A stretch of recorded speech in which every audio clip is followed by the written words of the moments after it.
Hello everyone, and welcome back to another one of my Campaign 2 DM Diaries, another segment on this channel where I talk about the latest session, what exactly happened, and some of my thought processes of what was going through my mind during the session. And this episode is about Campaign 2, Episodes 9 and Episodes 10. It's the 5th session of our overall campaign. Guy wasn't there, so when I learned about that, it kind of worked out pretty well because I knew that there was going to be a few side quests for them to sort of gain more notoriety, gain more coin, and be able to purchase some of the things that they were wanting from the Merryman's Magic Shop. So in this session, I gave them two options.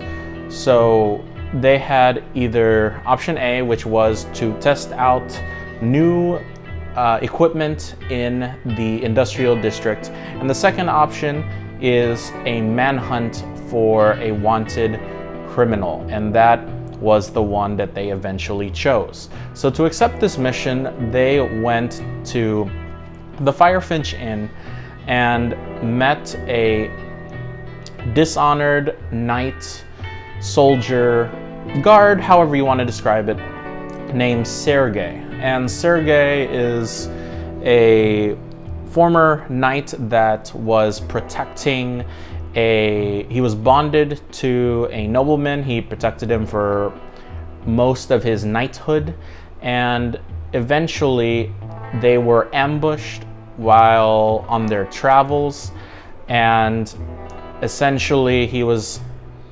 flooded with undead. His party at the time was overwhelmed, and the Necromancer killed his patron, or should I say noble. So that led him to lose his knighthood because he failed his mission, because at all costs he should have died before his noble counterpart.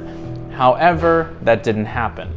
So Sergei lost his knighthood, and he describes this to the party. The party, ecstatic about hunting down a wanted fugitive, they decided to help him. And in doing so, Sergei informs them that whatever they want from the lair of this necromancer, they are free to take. Also, that he's paying them on top of that. And this lair is about half a day's journey outside of town. So the party decides to travel there and assault the base. They went with an initial stealth approach, which led to an all-out combat where they defeated the outer guard. And from after that battle, they investigated the undead corpses, and Sergei realizes that one of the undead was a former guard from his original party. And that was sort of the twist that sort of enabled Sergei to be a little bit more determined about fighting this necromancer. Because now, not only does he have to deal with undead, he has to know that he is essentially killing his former companions. The party, more viewing this option, decided to rest for a while and eventually make their way inside, which they realize that the necromancer is not not Kaiji himself. Kaiji is the fugitive that Sergei is trying to chase down. Kaiji the Disaster, that's his name. So Sergei realizes that the necromancer in charge at the time that's attacking caravans and noblemen is actually the undead husk of his former noble companion. And that sets off something in Sergei's head, where he just runs up to his former companion known as Sir Galen. Galen and his undead horde attack the party. There was this huge combat. Multiple people went down. Most people didn't live to tell the tale. So most of the skeletons were perished.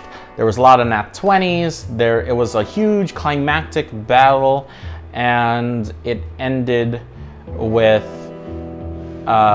there was a time where Etan was down, Libby was down. Zalim hopped in and tried to defend his party, and he killed one skeleton, which was pretty awesome. It was a good combat time, and the party finishes. They killed all of the skeletons. They defeated Galen, however, at the cost of Sergei, because Sergei died. The group decides to preserve Sergei's body in the hope of revitalizing him somehow, and they looted the lair, which they find this small little cube that kind of looks like a loot box in League of Legends, if you know what that is. You realize that, you know, it was fun on a gameplay standpoint, and more than, I guess, more than political or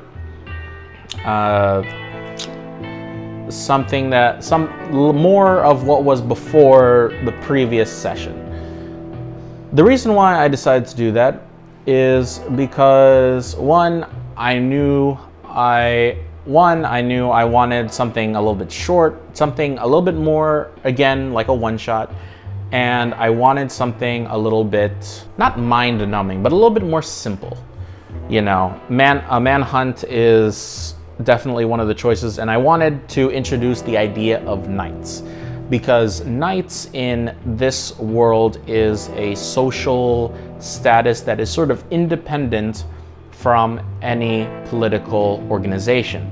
Knights can, for instance, override lawmasters when they can, and that didn't happen this session. However, on the other hand, if the knights as a social status, if the knights are down, they are dishonored, they lose their status, no one wants to talk with them, because associating yourself with a dishonored person by proximity makes you dishonorable, which social status is a really big thing in Al-Kharid. The party, I think, really got their first taste because this cube, this artifact that they found along with a few other goodies, this is in research notes referred to as a paragon. And paragons are essentially artifacts that have been proven to be, or paragons are artifacts that are related to a specific deity. However, they are undiscovered in terms of their abilities and what they can actually do. They haven't been transformed into a technology that is usable in this present time period. Funnily enough, I'm very interested to see what the party does, because they actually have a questionable paragon in their hands, and I'm very interested to see what happens next. That's it for this episode of Campaign 2 Diaries, or DM Diaries.